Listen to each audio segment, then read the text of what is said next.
Hey folks, today's episode is sponsored by Hulu, which has a new look and offers a brand new experience. Watch everything from Hulu originals like The Handmaid's Tale, Harlots, and Casual, or catch full seasons of favorites like Fargo, Blackish, and Empire, all in one place with ease. And with a new option to add live TV, you can get limited commercials on the Hulu shows you love, as well as more than 50 live on-demand channels, starting at just $39.99 a month. Even record live TV with Cloud DVR. Enjoy all your TV in one place with the brand new Hulu experience.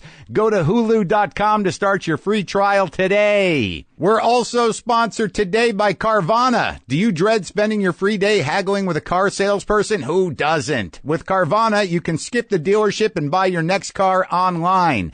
Choose as soon as next day delivery or pick up from the world's first coin-operated car vending machine. What? Enjoy the peace of mind of a 7-day return policy, plus save some serious money compared to dealerships. Carvana is the new way to buy a car. Check out Carvana.com/WTF. That's CARVANA.com/WTF to learn more. All right, let's do the show. Lock the gate!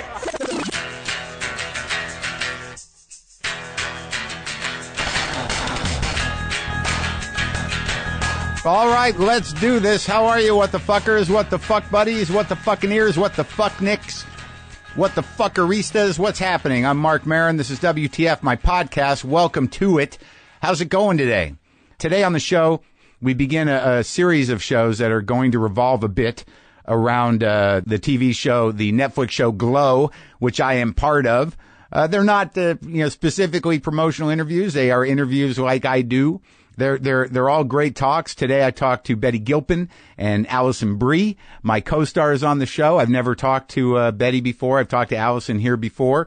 And in the future, I'll be talking to Chavo Guerrero. I'll be talking to Kia Stevens. I'll be talking to Genji Cohen. I'll be talking to the showrunners. But, we're going to tier it out, throughout the next month or so. But it's exciting. And, I'm starting to feel the excitement of being part of something that I entered just sort of like, well, this will be fun. This should be cool. This is a new thing. And now, it seems that people are enjoying the show, which is great because it's a great show and it premieres this Friday on Netflix. Glow, the gorgeous ladies of wrestling.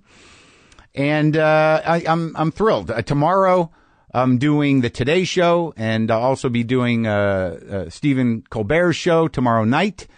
We'll see how people like it, and that's that. I hope you do like it. And then I'm going to take the summer off, kind of, not really. Obviously, I'm still going to be doing the podcast, and I've been doing some stand-up, despite the fact that I thought I was going to take time off, and I realized, you know what? That's ridiculous. I've never done that in my entire life, but something weird and good is happening on stage for me right now. And I don't know if I can explain it to you. I can kind of explain it to you. Should I explain it to you? Let me get some business out of the way. I got some news to tell you, and this is for everybody who likes podcasts. You may have heard that our partners at Howl acquired Stitcher. I don't know if you heard that. I don't know if you're in that loop. But today is the launch of Stitcher Premium, the new subscription service that brings all the best free and premium podcasts together under one roof. It's got the same great content as Howl. We're on there. Our archives are on there, all of them, completely ad-free, all 800, however many. They're all there. There's also a new feature with WTF bonus content, rarities, outtakes, and remembrances that weren't previously available in our archives. And also, don't forget all the Mark and Tom shows I did with Tom Sharpling. There's literally, honestly, more than 250 hours of exclusive original shows and over 120 comedy albums. Everything that's on Howl is on Stitcher Premium, all that stuff. And now with Stitcher, you don't have to switch apps to listen to your favorite free podcasts, along with all the premium stuff. It's all in the same place, people. If you're a Howl subscriber, you can migrate right over to Stitcher. You'll get the same stuff you're getting now at the same price, and all your playlists, favorites, and listening history can be transferred right over. If you aren't a premium subscriber yet, start your free trial at StitcherPremium.com/WTF. And with the promo code WTF, you get 20% off the Stitcher Premium subscription. Just go to StitcherPremium.com/WTF for all the stuff. That's how you get it. That's where all the stuff is. All the WTF stuff and all the stuff I was telling you about. So, stand up. Stand-up comedy and me. Last night I went out to the Comedy Store, as I do, because that's where I work. The Comedy Store is amazing. They put new bathrooms in the back hall. The fact that I think I've said that already on this show is disturbing to me. The level of excitement I have over the new bathrooms. Though they do have one of those sensor faucets, you know, where that sense your hands.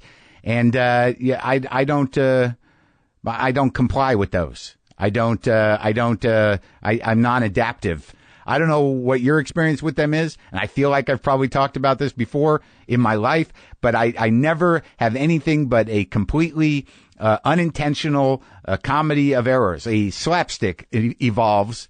A classic slapstick evolves every time I have to engage with a sensor-based faucet. It never comes out, and when I pull my hands away, it comes out. Then when I put them under, it comes out for a second, but it doesn't stay coming out. And then I move around, and then I pull them away, and then it comes out when I pull away. I really think that for all of those faucets, there should be another a little faucet apparatus that's directly in line with your face. So after doing that for like 5 minutes, trying to get water to come out on your hands, it just blasts your face with water, and then the piano music starts. And that's the end of the reel. Now, your movie. So, for me, stand-up is very, life or death. Every time I step on stage for most of my career, I have felt that I got to splay myself open, lay it all bare, be in the present, kind of work within it and get riled up and take on personal demons or outside demons or whatever the hell I'm doing up there. But it's always been a relatively exhausting process that, I seem to need to do to write. And then when I sort of tap out and I dumped most of my material, I've got a special coming up later in the year with Netflix that I just recorded in Minneapolis. It's like, where do you go? And part of my brain this time, as I told you before, was to just bail for a while, just take a break. It's not, stand up is what I am. And that's where I started, and it's who I am, and it's how I've become who I am in all forms, really. It is the core thing that I've always done, and there's no way. It's just I can't. There's no way I'm going to take time off it. But what I realized the last couple of times I went up is that I'm writing. My brain's become fluid again now that I don't have dread and anxiety over moving towards a special or putting the book together. The book that's coming out, Waiting for the Punch, the WTF book, and or putting time into the Maron show or the, Glow or whatever, that, now it's all sort of behind me for now. And all I'm doing here is the podcast. And now I have my life back and my brain back, and it's become fluid again. Sometimes, you got to do whatever you got to do to get your brain fluid. And now I'm starting to write things down. I'm engaging. I'm driving around, listening to music, driving slowly, not in a hurry to get anywhere, thinking, doing the job, the nuts and bolts job of creating in the way that I create to put my stuff out there. And the ideas are coming, and I'm going up on stage, and this is the first time I've really done this consciously. I'm sure I've done it before, where I'm kind of working jokes, where I'm not, I'm just talking, but, I have these ideas, and some of them are kind of coming out structurally as jokes, which is sort of new to me. A lot of times the structure has to, reveal itself through deconstruction, through, rambling and talking and finding laughs, and then, sort of trimming it down. And now they're kind of coming to me a little bit fully formed, give or take. And it's sort of exciting to know that, like, I can just go on stage and do that. I'm wary to admit it, but I've been, the last couple times I've had a really good time on stage. I usually have a time. I'm usually excited that I'm doing it and present and engaged. But now it's sort of like, I wonder if this is going to work. I'm getting that thing back again. I wonder if that's going to work. And I don't care if it doesn't. I think that's the key to it. I think that's the big difference between being an amateur and a fucking veteran at this point, is that like, so what? So what if a joke doesn't work? Who gives a shit? See if you can make it work or move on, for fuck's sake. Hey, let's get into this. Are you hiring? Are you hiring? Do you know where to post your job to find the best candidates? Finding great talent can be tough, folks. Thankfully, with ZipRecruiter, you can post your job to 100 plus job sites with just one click. Then their powerful technology efficiently matches the right people to your job better than anyone else. That's why ZipRecruiter is different. Unlike other job sites, ZipRecruiter doesn't depend on candidates finding you. It finds them. Yes. In fact, over 80% of jobs posted on ZipRecruiter get a qualified candidate matched to them in just 24 hours. No juggling emails or calls to your office. Simply screen, rate, and manage candidates all in one place with ZipRecruiter's easy-to-use dashboard. Find out today why ZipRecruiter has been used by businesses of all sizes to find the most qualified job candidates with immediate results. And right now, WTF listeners can post jobs on ZipRecruiter for free. That's right. Free. Just go to ZipRecruiter.com/Maron. That's ZipRecruiter.com/Maron to try it out for free. So what has happened in the last week or so? I know the last time I talked to you, I was recording a few days previous. I guess, what we've learned in recent news is that mentally ill people with legally bought weapons and legal weapons in general can do horrible, against the law, tragic fucking stuff. No matter who they are or what they've done in their life, mentally ill people with legally purchased weapons can cause carnage. We learned that. We also learned that the power of Shakespeare persists, that the timelessness of literature persists, remains relevant, that the greatest literary talent of all time can still be provocative and exciting and challenging. That's an amazing feat. And I've told you many times on this show that, I'm not, it's taken me a lot to come around to Shakespeare. I'm not easy to it. I have a hard time with the language. But like I just recently shared with you, I went to see a production of Othello in New York that took place entirely in a military barracks. That was not the way Shakespeare wrote it, but in order to keep the text and the genius and the message and the art of Shakespeare alive for years now, for decades, for centuries, people have been doing it in different modes, different places, different settings, without, really diminishing the bard's text in order to make it palatable and relatable and provocative to modern audiences or specific audiences or whoever. How do you keep Shakespeare relevant? It's so exciting that Shakespeare is now seeing a sort of a renaissance. Granted, the attention it's getting was, recently driven by a new faction of right-wing guerrilla theater artists. There's a whole new right-wing performance art brigade out there spread out through the world who are just doing some performance art. Not a great piece of performance art from my perspective. And I'm here or there with performance art. I'm really here or there with with theater. I mean, it can be bad, it can be good. Performance art can be bad, it can be good. Provocative is good.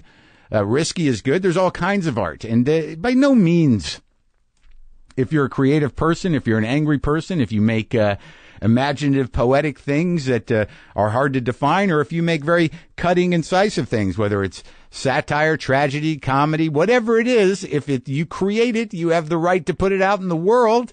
And it's a beautiful thing to provoke the cultural imagination, the zeitgeist, the global imagination, to evolve the conversation, to do some mind-blowing stuff with your creativity. That's the beauty of freedom and the freedom of speech and the freedom to do your art.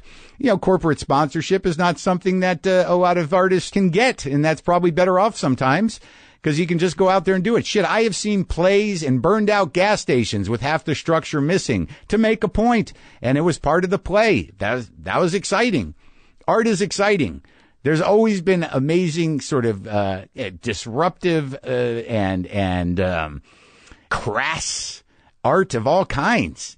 It's all over the place, and it's beautiful, even if no one knows it's happening, or even if it's just one person whose mind is blown. How many times has your mind been blown by a piece of art, by a piece of theater, by a piece of performance, by just something you see on the street that was put there intentionally, that wasn't even signed, but clearly was an act of expression?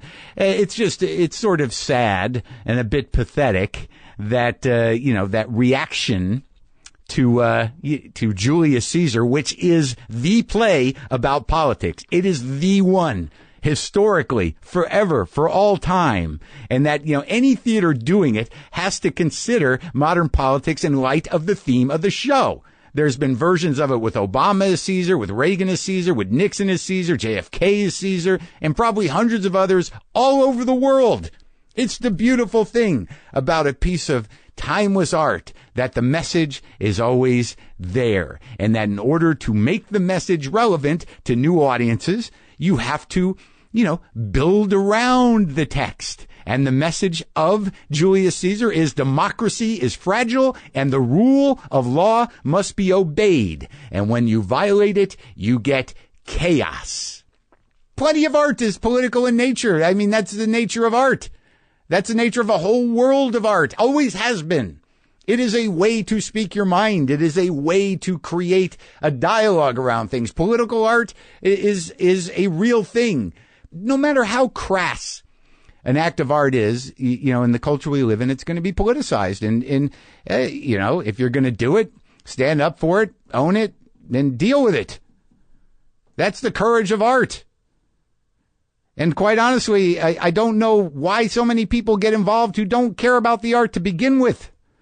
If you don't like a play, don't go. If you don't know about a play, and then you learn about it and you get upset about it without knowing anything about it, and then you react to it and then build some sort of weird, viral momentum to your reaction to it without, having it founded in anything other than emotion with no knowledge of anything, it's like, what are you doing really? Here's what you do. Like, if you see a piece of art you don't like, you're like, nah, not for me. What happened to that? What happened to the great tradition of like, yeah, I get it, but not for me. I found it disturbing, not for me. I didn't enjoy it, not for me. Oh, I think that was morally challenging and maybe wrong-minded. Not for me. I appreciate the person's right to put that out in the world, but not for me. Yeah, I'm not going to do that. No, I'm not going to go see that. I heard it wasn't good. Not for me. What happened to that tradition of interaction with art you don't enjoy? But I tell you something I like to see.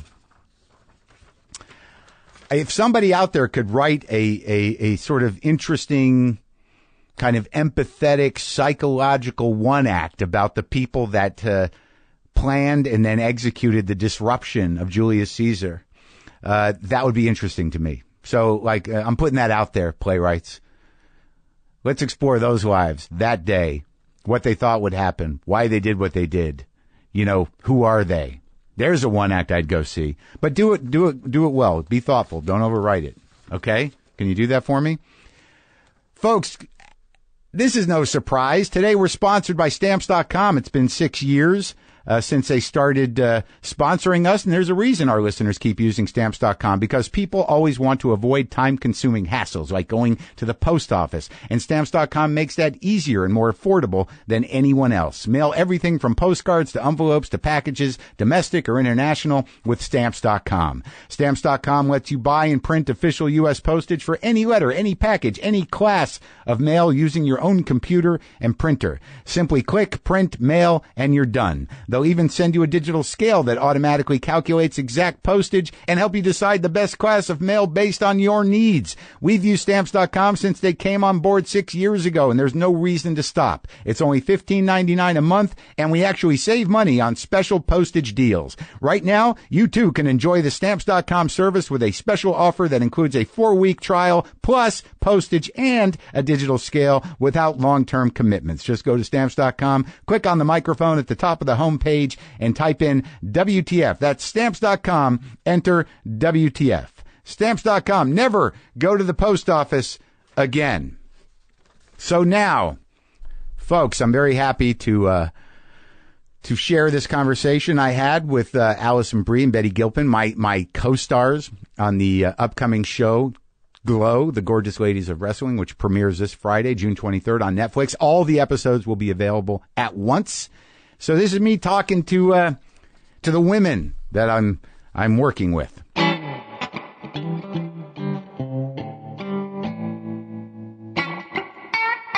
You want to put headphones on, smartass?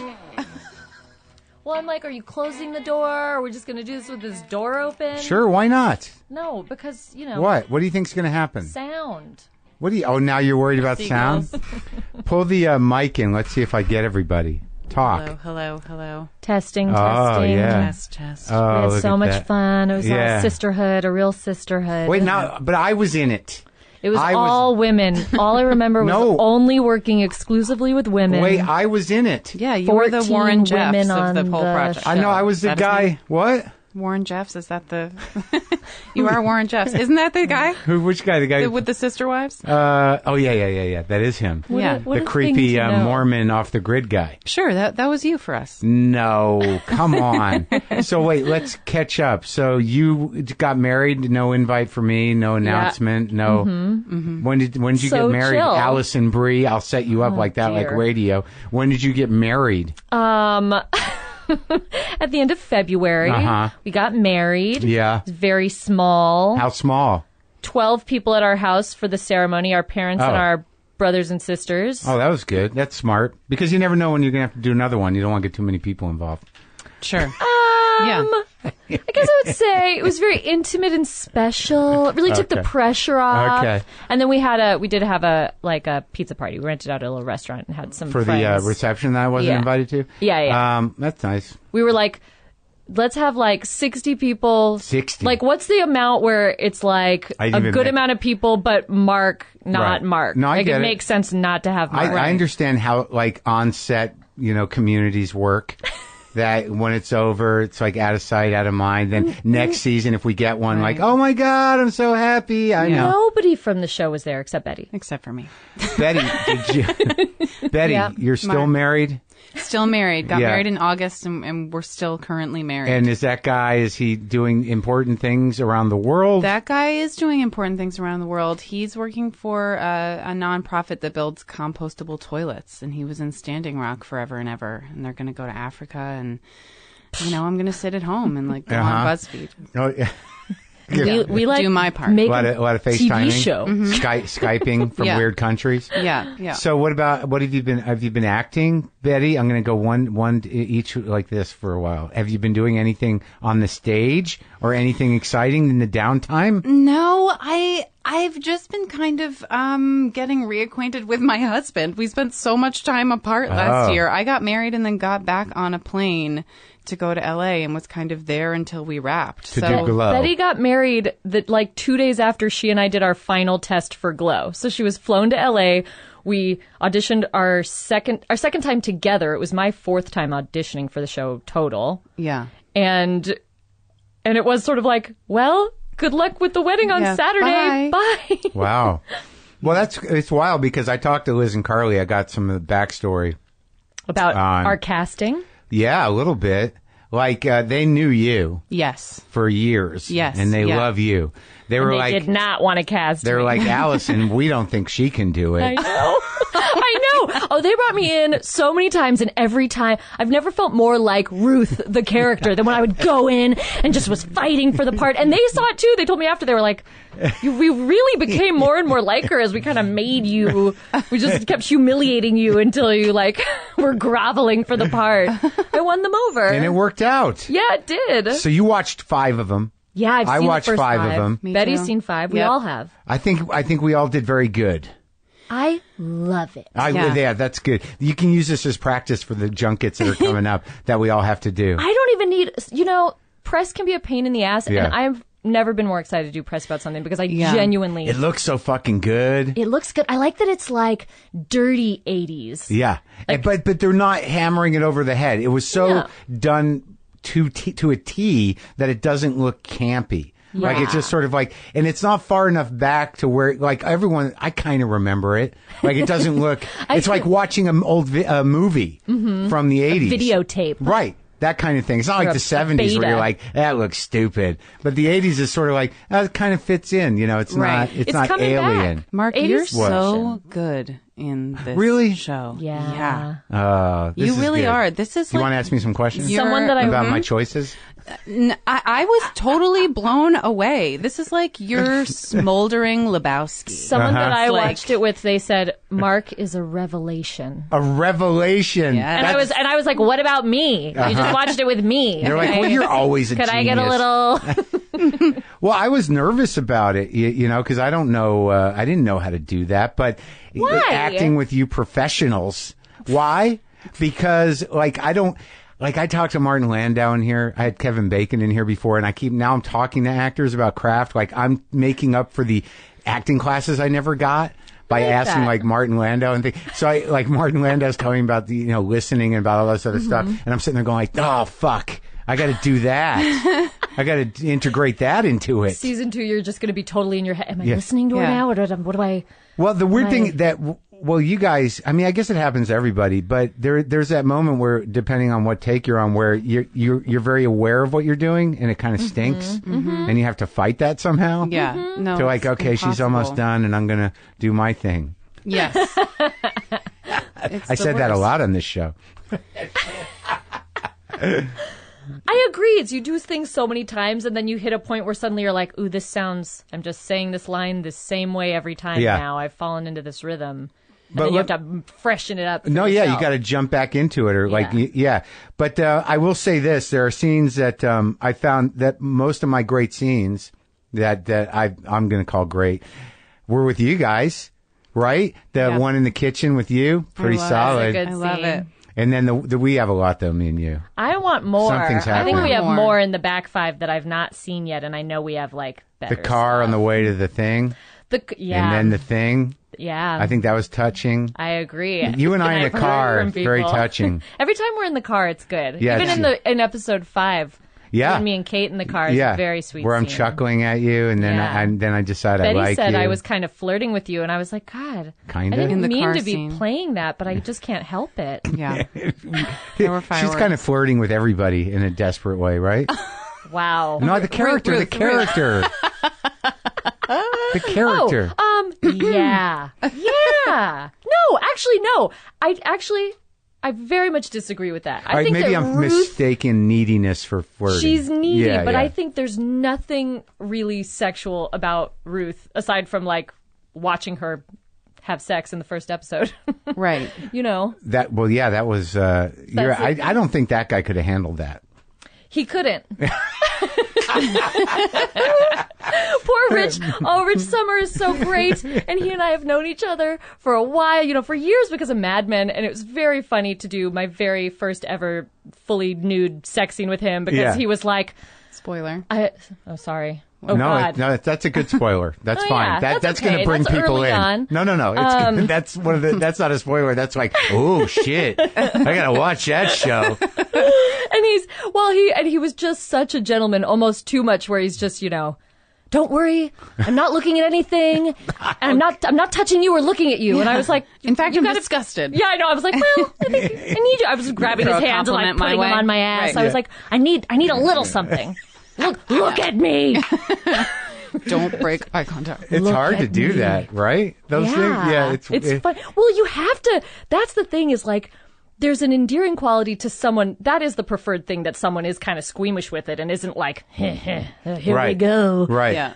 But then it gets to a point where you're like, okay, now we're in it and we got to just commit to it Yeah. because we're naked and I'm on top of you. And like, Yeah. Yeah, the it's worst would be that it doesn't look Right. like It's we're doing it. Who was it that once told me that it's a freebie? Yeah. It is a weird job that we do where you're like, yes, I'm married, but I make out with people and sometimes ride them naked. Naked. Like, Right. with small flesh-colored underwear on. Yeah. Not quite sure where you're from or if you have siblings, but I know what. You guys Shocked weren't on all. set where I had to wear the cock sock. You When missed was it. that? You guys were gone. Wow. You missed my naked scene. Isn't that a sad Well- moment when you open your trailer door and you see just a little like The cock bag? sock. Yeah. I never I was really not into doing. I didn't even do that on my show when there was a naked scene. We worked around it, but the deal was, you know, it was in the contract that there might be nudity, and then For when it came, everyone. right? But when it came to me, I'm like, well, I guess it's only fair, isn't it? Right. Yeah. You know what I mean? I like that. And it was just an ass shot, and I felt okay about it. Oh, I can't didn't know wait. that. You didn't know it? No. With me and Kate are, in bed after sex, and she leaves. And there's I don't want to spoil anything, I know, but we're really... But there was my one note for Carly and Liz when they were in here is like, I think I should have acknowledged the mess. I actually totally agree. Every time I watch a sex scene, every time they finish, and then the guy rolls over, and then they talk, and then one of them gets up and leaves, and I'm like, where's the cum? Yeah, where is it? Where's the cum? Enjoy your UTI. Did he use a condom? Did he not use a condom? I so appreciate now gritty, weird sex scenes where they do acknowledge something. I'm like, why isn't she? Where's the guy getting up and you go, just sit still, I'll get a thing. I'll get a towel. I'll get a towel. Or the waddle. The waddle. Oh, yeah. So when you guys got this thing, well, what was the process for you? How did they get you? You go first, Betty. For Glow. I know you knew them, the creators. Yeah, I knew them as playwrights first. I live in New York and knew them through theater stuff and had done a workshop of one of Liz Flahive's plays forever ago. And it was a week-long thing with Edie Falco played my mom, and I was obsessed with the play. And then when they did the production, I didn't get the part. Really? And I was ready for an underwater nap forever, Sylvia Plath time. I was this is it. Yeah. Life is over. And then I auditioned for Nurse Jackie, and I knew Liz and Edie both worked on that. And I was like, well, I'm fucked. But then I got that part, and then, so that's how I knew them. And Liz and I became friends. And she mentioned to me forever ago that she and Carly were going to make Glow into a show, and I sort of immediately put it out of my mind because it was similar to how I felt meeting you for the first time, Allie. I was like, don't fall in love with this person. It will be too painful if you can't. Oh, when did you first meet her? She couldn't testing for the show. So it was I don't know what the future is going to be. It's the protection, the vulnerability protection that we have to do always in this business of I don't know if I'm going to know you for 20 years or never see you again. Or you associate you with a very painful memory. So I tried to keep it at an arm's length forever. And then, I auditioned a bunch of times. And we had such a funny audition together because, I read the script. My agents had sent it to me. I'd been reading a bunch of pilots, and I heard about Glow and was like, that's the one. And then for a while, they wouldn't even see me. It was a process legitimately, even just to get me in the room. And finally, they let me come in for casting on camera. Yeah. And I knew the casting director a little bit, Jen Houston, who had cast another movie I did. Yay! And so I went in and auditioned for her. And then I came back the next day and auditioned for Genji and Liz and Carly and Tara, who were totally silent. Oh my God. It was a real tough room, although Carly acknowledged, and I still think it may have got me the part, an improv I did where I rhymed clitoris with Natasha and Boris. It was a Russian reference. Really good. And that was the only thing after. She was like, I really liked that Natasha and Boris line. And I left, and then I cried in my car because I was like, the room was so weird. I don't think I'm going to get it. The stakes were... I can't, it's they were laughing during the scene, but as soon as the scenes were over, it was just silence. Yeah. And everybody awkwardly looking at Jen, and Jen being like, okay, thank you very much, bye. Yeah. And I had already just was so attached to it. I was like, what else can we do? So then they were like, well, they want you to fly to Toronto and meet Betty Gilpin, who does not yet have the role for Debbie, but they're thinking about both of you, and they want you guys to read together there. They fly me to Toronto. What were you doing there? This show, American Gods. I'm like, oh, what's that about? I saw a coming attraction for it. It's like a Harry Potter meets comic book noir-y. Oh. Yeah. It's not scary? It's kind of scary, yeah. Oh, because it looked like Tales from the Crypt or something. Kind of. It's a little scary. It's very special effect-y. Okay. I think it's a little more epic than Tales from the Crypt. Well, no, it just had that vibe. This is making me, it's creeping me out. Yeah. Is there a creep me out? I don't love that stuff, but I like I don't know, it seemed interesting for the 3 seconds. It feels kind of video gamey, like smart people made a video game. And sidebar, it's a masterclass in misunderstanding the assignment is my performance in that show. Everyone else is squinting at the horizon and talking in this voice. And then I come on for a scene and I'm like, hello! like crossing my, like just being a waspy clown falling down the stairs. Yeah. Right, so Allie Can't came wait to there. see. Yeah. So I came there, and no one was there. Like, To tape Genji it? wasn't there. Oh. Jen Houston wasn't there. Yeah. No producers were there. They had gotten some casting director in Toronto who was not attached to Glow at all to put us on tape.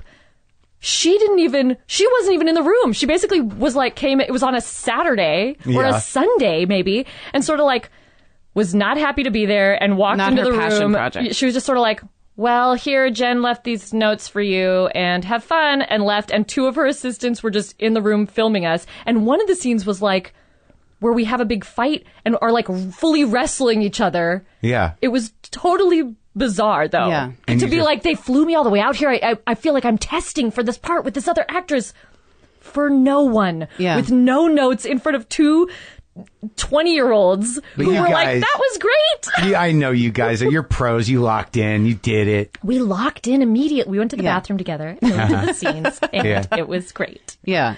And then we had coffee after, and that's where we both were trying not to fall in love with each other, or like trying to be like, but anything could still happen, and you're Avoiding so eye contact. cool. The physicality of the thing, like I really, I kept my distance from all the girls. You really did. It was self-preservation, really. I've not been around that many women ever. Yeah. I mean, right now is about my limit. Like what we're doing right max. now is about max for me in my life. So now that there's 14 of you, and I realize that I don't think my boundaries could have survived sitting with all of them Right. every day. It especially was crazy because they put all 14 of our chairs in that back room, in the back room, stuffed into the room. and I'd walk back there and be like, "Oh no, I can't." And we'd all just be like, tampons and periods. Yeah. I don't know what was going on back there, but I know I'd walk back there and I'd know immediately, like, I don't think I can hang out for too long. I'm exhausted. Right. But no, Mark, I did that too. Like I sometimes feel like, I don't know, coming from theater first and then being on sets, like I sometimes feel like it's conducive to one kind of personality being able to get your work done on a set where it's like, okay, I'm here and here's the space I need and my ideas are great and I'm gonna, like, you have so little time to do that, and that's not my personality. Like I've wasted so many takes of different things, like trying to get the sound guy to like me, or like worrying that like Crafty's mad at me, and you know, Did when I it's just insult Crafty? right. Yeah. Oh, Yeah. God, my crying scene is over, I guess. I was thinking about Crafty. So I felt that too, totally. It's a lot of people. And Yeah. in theater, you see everybody in makeup and getting in costume, and then you're just waiting to go on. Right. And then you're on stage, and then you're gone. But you also have 4 weeks of rehearsal Right. in the quietest, borderline self-righteous room of like, whenever you're ready, take your time. You are so special and magical. And then you know, it takes me 2 weeks of rehearsal to be like, I have a couple ideas. I hope no one's mad. And you have to do that the day of on a set. Right. And it's taken me, it was a huge lesson for me watching Allie on set, being able to like be liked and in charge. I thought you had to choose one. Oh, thank but you. so while you were Very taking charming. Goal space, I was also achieved. taking space. yeah, I just, there's a lot of sitting around.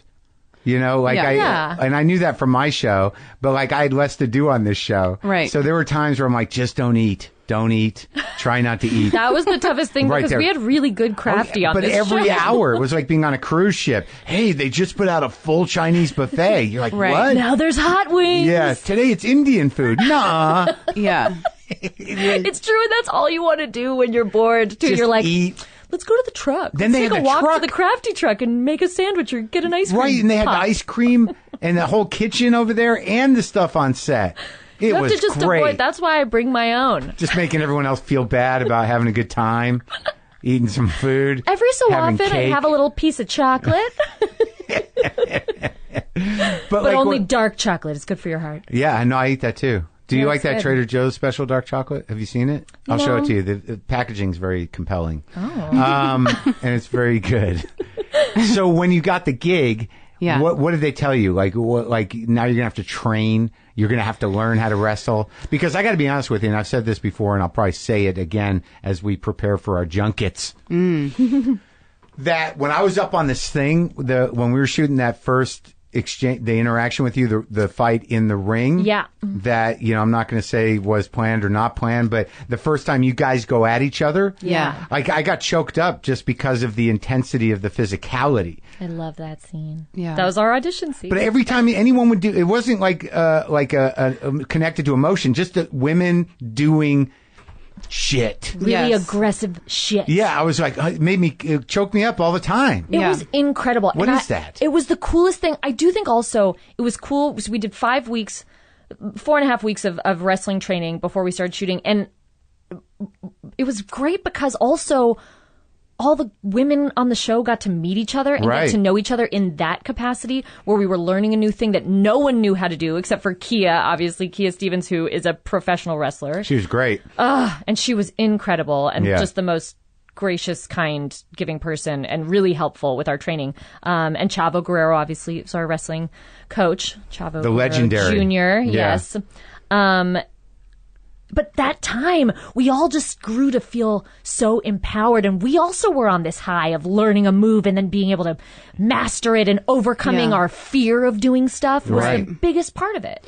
Yeah, definitely. Having like your first experience with your coworkers being like, "Hi, nice to meet you. Okay, grab the meat of my thigh, put your face in my armpit, and flip over and try not to break your neck. And I'm going to try and save your life while you do that." It was a real bonding experience. Before you learned people's last names. Yeah. Right. That was a big challenge trying to learn everyone's names because also everyone's names, then their character names, then their wrestling character names. I don't know if I could do it right now. I think I could do most of them. We don't have Yeah. to do it, but there's like... I feel like between the three of us, we could get it Yeah, done. there's No, like definitely. 14 of you, Yeah, right? It's a lot. Yeah. Yeah. I don't know if I could name all the characters' names.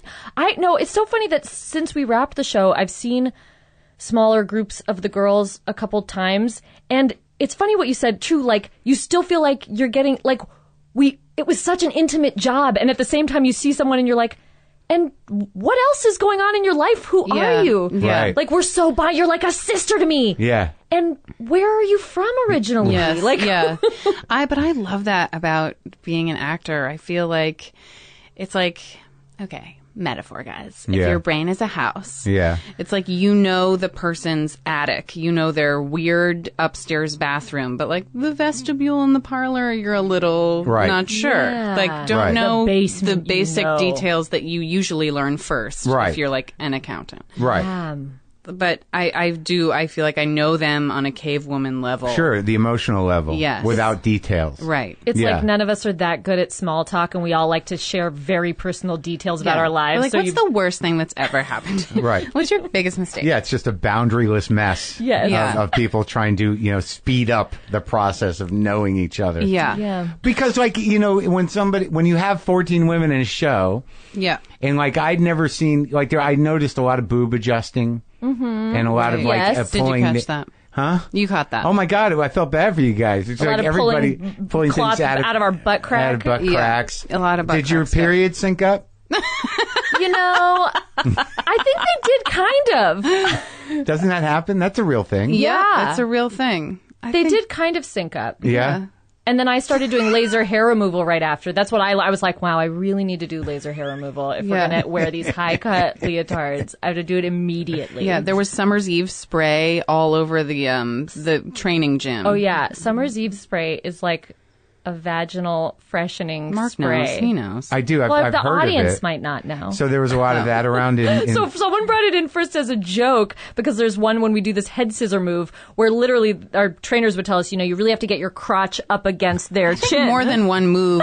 It happens like so fast, so and then you're many like, moves. I think your vagina just swiped across my eyes, and I wasn't closing them. So many of the moves, it's literally how they tell you how Yeah. to do it, where they're like, but really your vagina should be pressed against her face. Yeah. So someone brought in one of our stunt women, Helena Barrett, Yeah. I think, Yeah. originally brought it in as a joke. And then we all would be like, wait, before What we move do are we this, doing? And you'd hear like, shh. Get the Summer's Eve. really? Yes. Yeah. What happens? If there's, I asked Carly and Liz if there's a season 2, they got it in their head, and they're like, kind of, I don't know. Well, the cool thing about the way they write the show, I do think, and I think this comes from their experience with Orange is the New Black and with Yeah. a cast this size, that they go into it, even this season, knowing kind of where they want it to go. But then they're getting to know everyone and kind of writing to people's strengths, Right. Yeah. which is very cool. It's good. Yeah. Definitely. And picking up on certain things, like even our stuff, I feel like our undeniable chemistry. It just happens. Yeah. And you're just like, no Maron in here. What, you think I'm like that? No. That guy's not getting in here. The look on They're Betty's professional distance. No Maron in here. No Maron shall pass. I didn't know what to do with you. What? Are you serious? Of course I'm serious. Sounds like you're Wait, intimidated by let's work Betty. it out. I'm intimidated by Betty. Nuh-uh. I Yeah. like it. No, you're like this powerful actress coming in, and then like, well, I interviewed you, Yeah, you had. and you know, We I knew each other a Yeah, a little bit, and then you come in from the stage in New York, right? Sure. And Betty is so talented and so good on But the in show. like what specific way are you? Just how you can just tap into like. Just stop. It's like That the was a depth joke. of your... So like But when we can I started tell working together, I didn't know if it was a character thing or not, but I'm like, well, I can't seem to charm this one. No, Betty was not charmed by you. I know, I mean, I will say it's and I'm been pretty charming when I turn the juice on. You think Right. so? Yeah, oh, look at that! See, that's exactly what it was. That is exactly it. Wait, right. Mark. That's the whole thing. That's No, sort of like it's not. here. All right. Well, okay. No. I get it. Here's what I've had this problem since I was little of like my face when inside my mind all the people are like, just don't make any noise and don't, just be as small as possible and no, like you won't embarrass yourself. That face is this. Oh yeah, that's And it the looks face. like a fuck you face. Yeah. And it's the There's exact nothing but opposite of what I intend. A scared child in there. Is that what you're telling me? Yeah, there's a scared What a child. great quality, But also, though. well, she's only one of the people in my brain. There's Oh, also yeah. like Medea at the DMV, Yeah. Yeah. Jessica Rabbit. Yeah. Scout No, see, that's what I Finch. sensed. Like, you know, like, do you really want to open that up? Like, And you weren't sure, you were scared. well, you did a lot of odd things that were very funny. Are you And I was, out of your mind? What odd things did I do? You mean on camera? yeah, no, the choices, like some of the choices you were Oh, doing, God. like I was like a student of you guys. Like I was like, when people talk to me about the show, I was like, it's amazing what Alison does because she's got to be desperate, really ambitious, but also charming. That's hard. Thank you. And then when I talk about you, she's like, it's really powerful. And sometimes like these emotions come out and you're like, what the fuck was that? Yeah. I mean, I think we're, I think it's appropriate that this is also a show about wrestling because I think Liz and Carly are tapping into, like, that all women have this, like, inner thing where they're about to throw a watermelon through the window at any moment. And, like, we've been pretending that's not how we feel for, like, I don't know, 500 years. And I think we're, for the first time, being honest about that feeling. And what better way than to step into a wrestling ring and, like, make the craziest faces possible that, like, other shows run by men don't let you make when you're an actress there is of a certain definitely- age. I think that's right, right? Yeah, there was a very cool, I will say, about working with a lot of women and for women, and in this capacity, and maybe also because my character is so kind of masculine and doesn't wear makeup, but there was like a real lack of vanity or like just we're used to working under the male gaze and just always Right. sort of being like, but everybody should be Yeah. in love with me and Yeah. think I'm sexy. Yeah. And I'm while strong, I'm being but a professional. there's something about you that is really making me question everything. It's something that, like, it's not something that's bothered me my whole career, but the absence of it was glaring. I think Yeah. it was very freeing. I felt it. Yeah. Like, 'cause that we were very free. I Right. felt so free, and I was in a neon diaper and Yes. a bra. I've never been in less clothes and felt more empowered. Yes, agreed. Yes. Yeah. And I feel like all the women felt that way. No, definitely. As I was sitting there, like, as a man that is prone to man shit, I had a very hard time sexualizing everybody. Because we'd be like, Like, I'd sit there and try, and I'm like, nope. Yeah. she's Stuff, just right. we're not letting being you real have deal. it. Yeah, right. Exactly. Yes. I couldn't understand it. Yeah, to be in the minority. Yeah, to be in the Yeah. minority Once. and sort of be like, this is not for me. Yeah. But it really worked that way. It made Yeah. me see everybody as full rounded people. Yeah. Definitely. Didn't you go train with the wrestlers? Yeah, the two didn't- of us did an episode where we trained with. Like, is that our- episode yeah. 6? Yeah. I was didn't- like, what? You trained with the wrestlers Yeah. without me? I don't know what happened yeah. that day because there were Right. days where I wasn't there at all. Oof, that was a weird day. It was a weird day. Really? Why? Because of the real wrestlers? Weird. I don't know. Oh. Okay. Wow. Maybe this is an off mic conversation. That was maybe the only day that I felt a little like Unsafe. not unsafe, just like, oh right, I have tits the size of dead dogs, and people Look at 'em. notice that sometimes. That's going to I was happen like, throughout the Betty. show, I think. Yeah, but I won't be there to see it. Right. I didn't Yeah. feel that way on the day. Who do you think? Even though I'm relentless about telling her, I'm noticing your Yeah. tits. And Yeah. they are incredible. Yeah. Is that, should people say that? Would that be good? No. That'd be great. Yeah. Yeah. Yeah. Just trying to make my parents proud. But what do you think? Who do you think's going to So watch sorry. it? Well, I'm so curious. sorry for what I just said. I'm sorry to Are you not be really? objectifying Betty like that? Only because No. we're in love. We have a I deep teed you up. I pitched you a softball. Who do you think? Like, I keep watching. I keep thinking, like, who's going to? Like, I think little girls are going to like this. Yeah. Well, that's who loved the original Glow. Really? Young girls. Hmm. See, I didn't do any of the research because they told me I didn't need to know anything, and I Well- thought that Yeah. would be better. I have adult women friends who Yeah. watched the show when they were little and their 80s were and 90s. crazy for it. Yeah. And are crazy for this show. I mean, I think that once people figure out what their wrestling is in their life, like like so much of it, I am a closet fish fan. Bye, guys. And I related so Wait, much. stop everything. Fine. Okay. Podcast canceled. Fish, the band Fish. No. I know. I know. People have been But telling me they want me to interview Trey, and I'm like, I don't know anything you about him. have to. And I do You a joke about it on How have stage. I never as you known should. this about you? Huh? And yet Oh, it God. makes so much. Now that I'm I think getting about it, it sweaty. makes so much sense. It is similar to wrestling. You're in like that a hippie people girl? say, well, I mean, I'm relapsed now. You know, You're well, relapsing hippie girl? I've been to some Fish shows, and it is a similar thing Yeah. to wrestling Right, in that right. people say it like that, like They live I through the like characters. I like wrestling, or but Right. it's like this shame thing, but also like. To me, it's a magic part of my life that I It's so feel funny. magical there. Yeah, I do a whole And bit about that's- this. About it starts with it's more about I do a thing called the trepidation of the Dave Matthews fan. I am not a Dave Matthews fan. No, but I mean it's the same thing. Sort of like, mean, can I not tell the you? same thing. I'm not No. a Dave Matthews Can I fan. tell- Do you What- like Frank Zappa? Yeah, sure. Okay. Well, it's similar. It's like mathematical musical geniuses who are using it in the name of joy. I mean, when I was You in think that's what college, I Zappa was listened to doing? a lot of. Okay. I'm not going to go toe to toe with you on Zappa. Let's talk about our childhoods. Okay.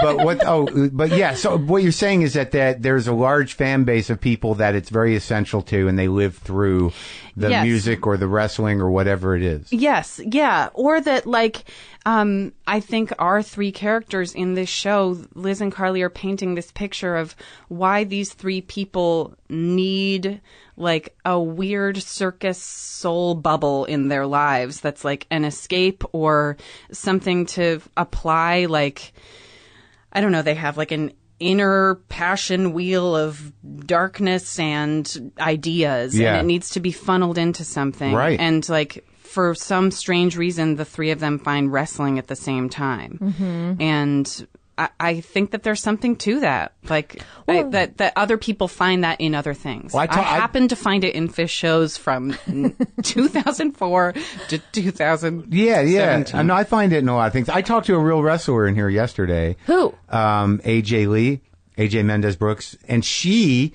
was as a little troubled girl, was a fanatic wrestling fan. Wow. And she became a 3-time world champion. but like, it was that thing, that escapism, for her, it was like the real ability to become a superhero. Yeah. Like, she looked Yes. at them as living superheroes. Yeah, it's crazy. I mean, I grew up, both of my parents were actors, and did mostly theater and did like classic crazy plays and played crazy characters. And it was this crazy escape of being able to make the weirdest sounds and do the weirdest shit. And that's what I did in college.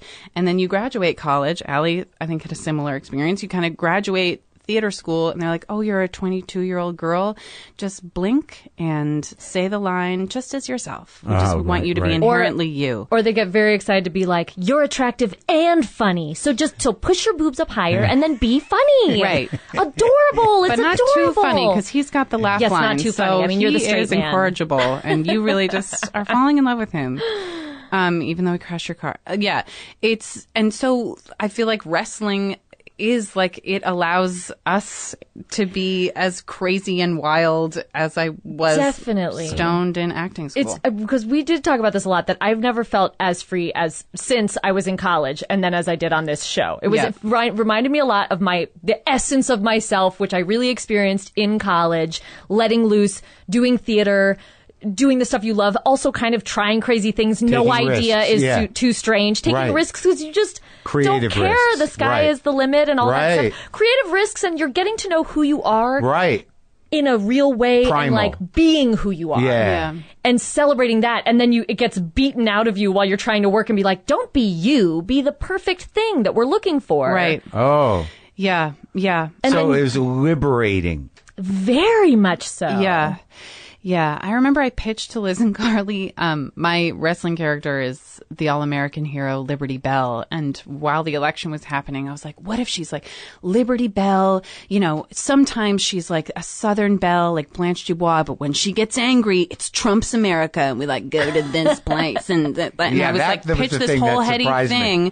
And they were like, no, wrestling, everything's clear in wrestling. Like, you know exactly who you are. You are who you are. You're fighting for this thing.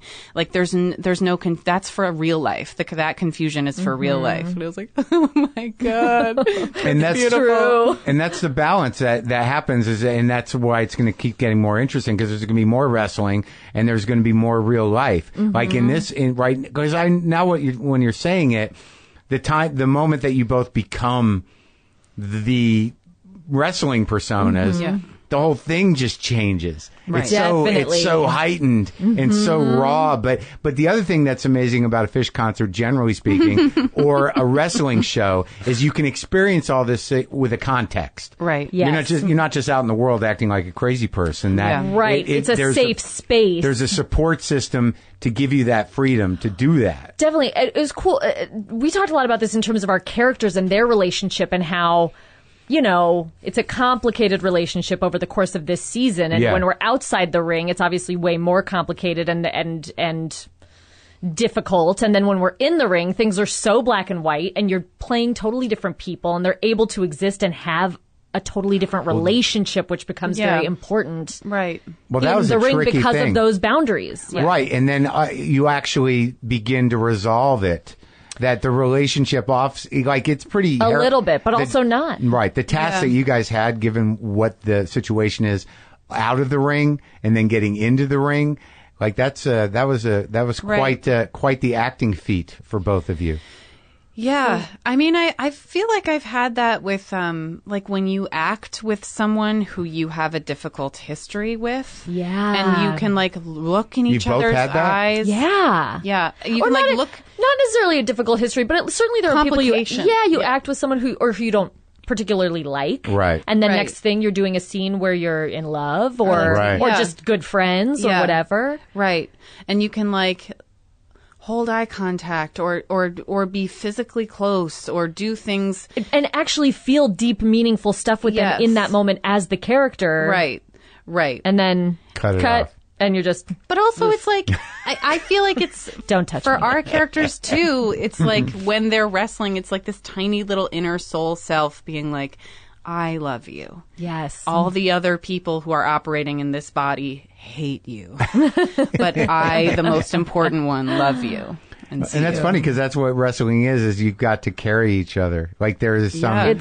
That the core of it is that we're on the same team. It's so much about that trust. And Betty and I have incredible wrestling chemistry. Watch out, I have Maren. to say. You're not the only one with chemistry with Brie. Our chemistry in the ring is unstoppable. It is unstoppable. It's pretty great. We clicked immediately. It's like kind of crazy to me. It was, it looked great. Thank you. The whole thing is very moving for me. I feel like I agree. Well, yeah, but I feel like I don't feel like an outsider, but I am this weird, cranky presence. You are. And then I'm going to have to learn about wrestling. That was the other thing I got frustrated with watching the season. It's like I should have known more. The character.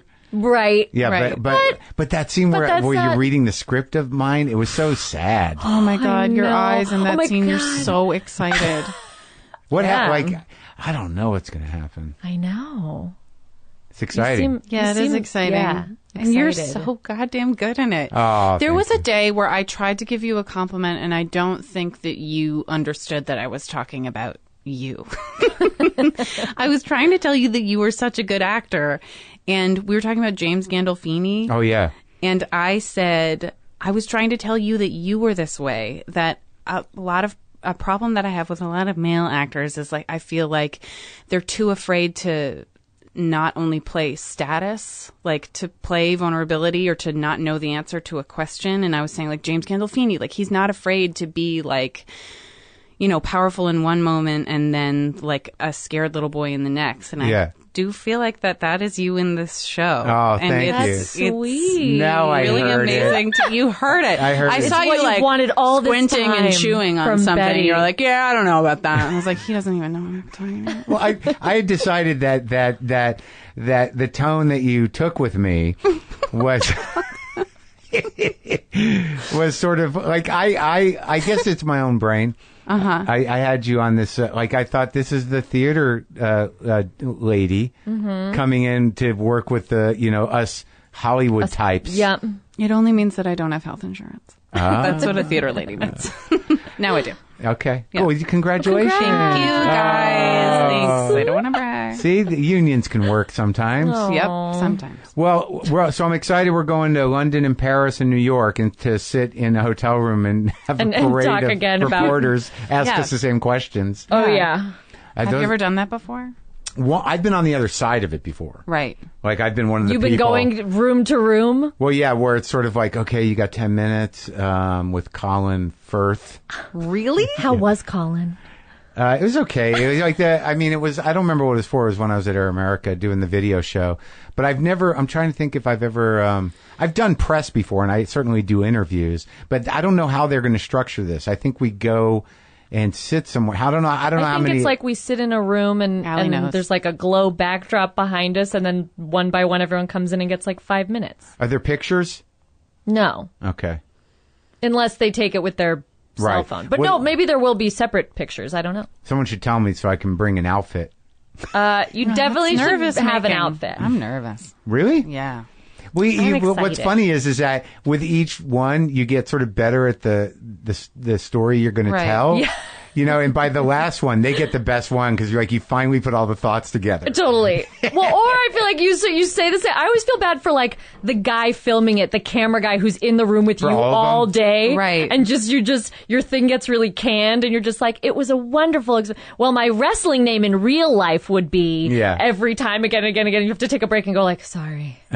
And by every like hour and a half, you're like, okay, now I found a new answer. Yeah. Now that'll be the answer for the next hour. See, I'm And then only you going to look be at- thinking about that guy. Right, yeah. Right, and then after Poor you do Betty's that, gonna be- then after you Be do like, the new hey, I'm answer. real. I'm real. Yeah. Yeah. And you look at him like, huh? Like, That was good. I found something new. I figured out a new thing. But what are we going I to do like in about London? it. We're going crazy. Yeah. I want to see a Kate Nash show. I wish Yeah. she Is would she do there? one while we're there. I don't know. She's been touring. Yeah. I'm only there But she for added New like, album out. I have to run back quick from the Paris I thing. feel like we're going to London and Paris, and we're basically going to like fly there, sit in a room all day, fly to Paris, sit in a room all day, and leave. then, so you're leaving too that quick? I think so. Yeah, I got to get back to New York for a book thing. It's that book expo thing. I hear whatever. I have to fly. back. Tell us more Cool. about it. I'll show you the galley of the WTF book. Ooh. Yeah, but that's not what we're talking about. We're talking about Glow. WTF. Where are you guys going now? You're going to Netflix to do a... Doing a little interview, another interview. Yeah, Saying I all did. the same thing. I guess I wasn't part of that It was a good one. warm up.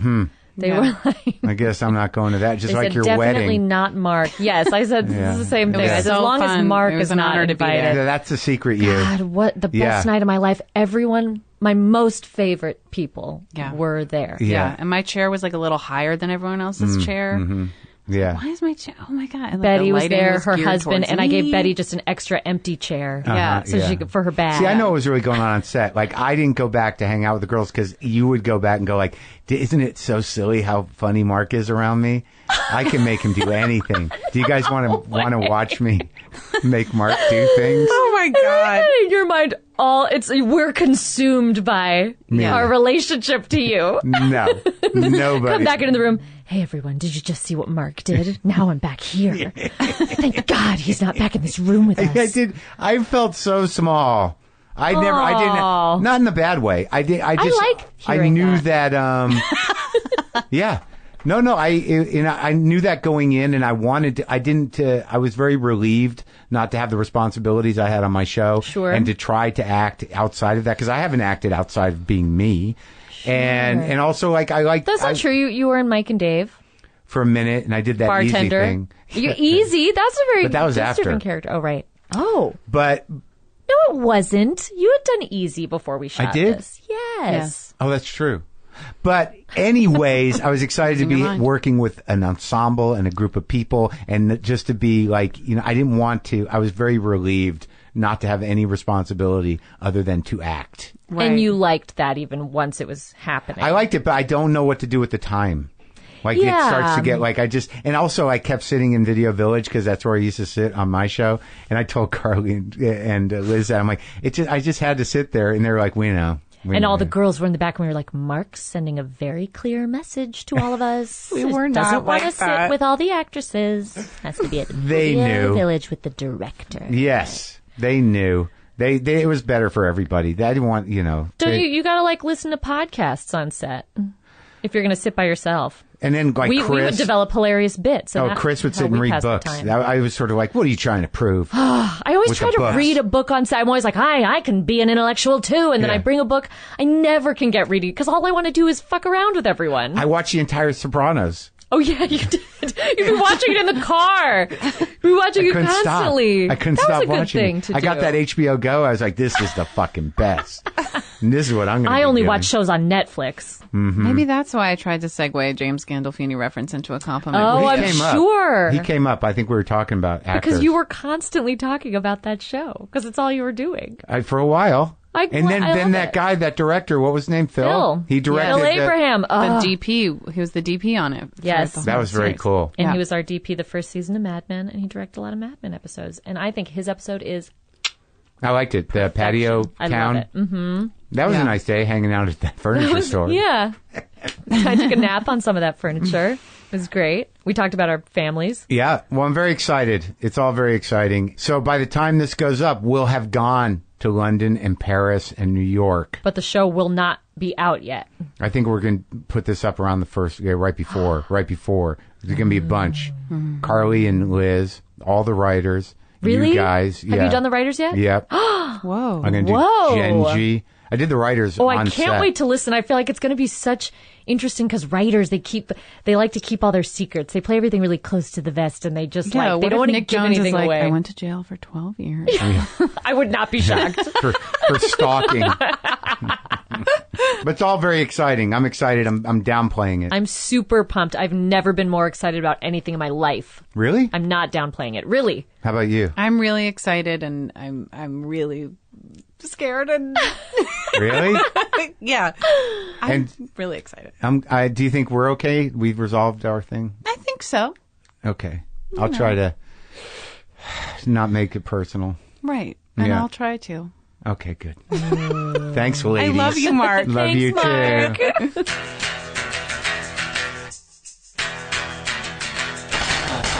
Okay, great. Wasn't that fun? That was fun. Was it not fun? It was fun, right? Glow, again, premieres this Friday, June 23rd on Netflix. All episodes, 10 of them, will be available at once. So do with it what you will. And also, don't forget, if you're looking to make the experience of going to a car dealership not suck, Carvana can help. With Carvana, you can browse, buy, trade in, and finance your next vehicle online from the comfort of your home. Choose next day delivery or pick up your vehicle from the world's first coin-operated car vending machine. Yup. And wave bye-bye to buyer's remorse with their 7-day money-back guarantee. Go to Carvana.com/WTF. CARVANA.com. for a new way to buy a car. All right? Okay. All right. And thank you for all the musicians that got back to me. It looks like I got a crew. I got a crew to jam in July.